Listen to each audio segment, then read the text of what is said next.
Mount Anawo. Mount Anahon. Ano sa to? Ito yung Mount Anahawon. Grabe kanindot sa view. Ang ganda.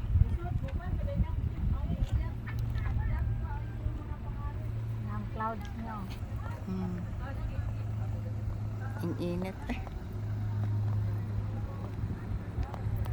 Grabe. Madevelop pa lang to oh. Bago lang. Ay, daghang tanim na banana. Ganda naman talaga. Ito yung tinatawag na Mount Anahawon. Ganda, super ganda. Ayan ang farm nila. Ang laki ng palayan. Grabe. Hindi pa siya tapos guys. Ayun, doon sila oh. May plaza-plaza doon. Ang ganda.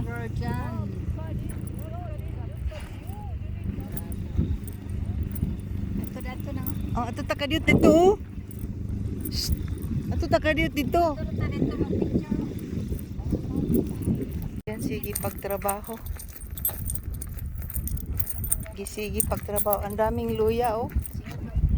Daming luya.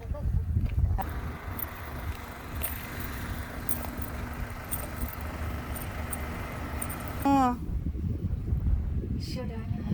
Ang ganda naman. Ayan oh, grabe. Nangalaw-kalaw ang katawiran dito sa bukid. Ayan, pwede na itong zipline pababa oh. Daan to guys.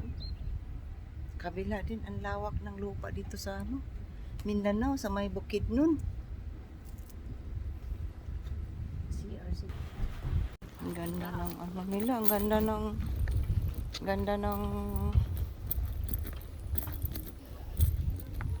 landscape. Ayan oh. Nakaabot radyo ko din eh. Maraming nag-vlog dito eh.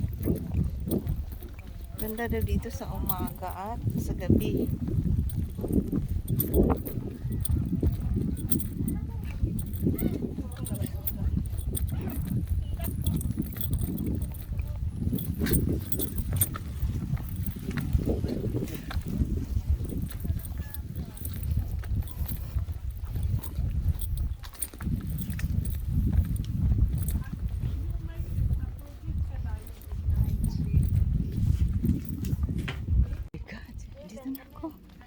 Sa Mount Anahawon.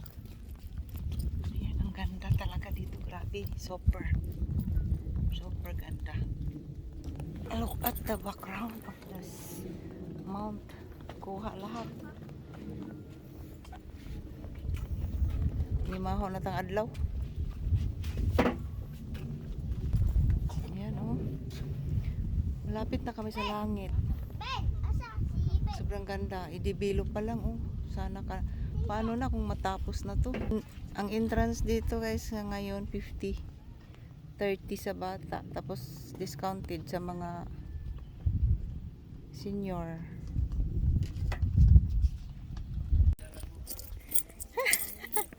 Kainit.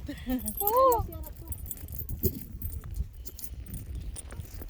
Di balik init. Basta wag kasuroy.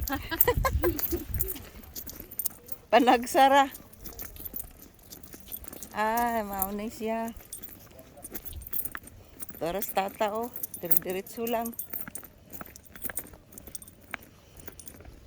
Pagkatingkad yun oh, sa adlaw rong adlaw.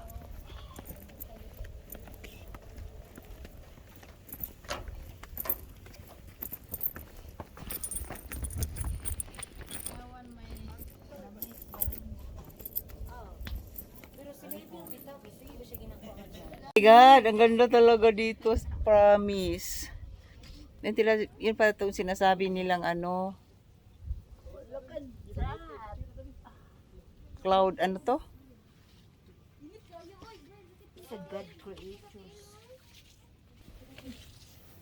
Ayan ang apakan mo, glass, oh. Tapos hindi ka pwedeng pumasok na hindi magpalit sa chinilas nila. Kailangan kang magsuot sa slipper nila dito. Sabi nila, yung slipper daw nila nito ay ang dami daw. Pero ngayon kukunti na lang, inuuwi yung iba. Oh my God, ang ganda naman talaga.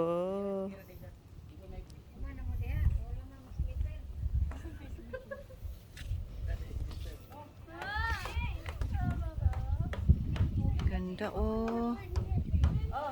Shit.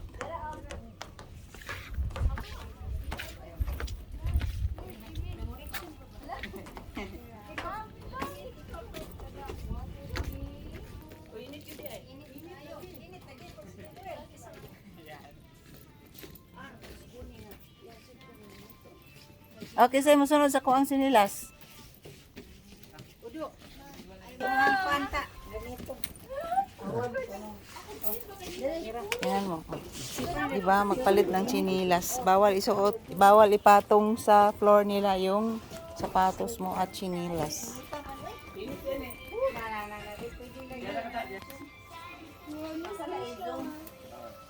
Grupo na tayo after ninyo. Dari na lang tabanda.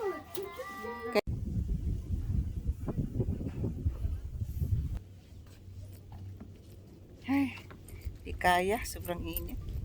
Dako kayong kabasakan. Madato ka, tagatay ka ba sa Farm kanila? na Ano ba na ba? Dili, lakay mga ganito talaga. Sa Pilipinas, purely farming.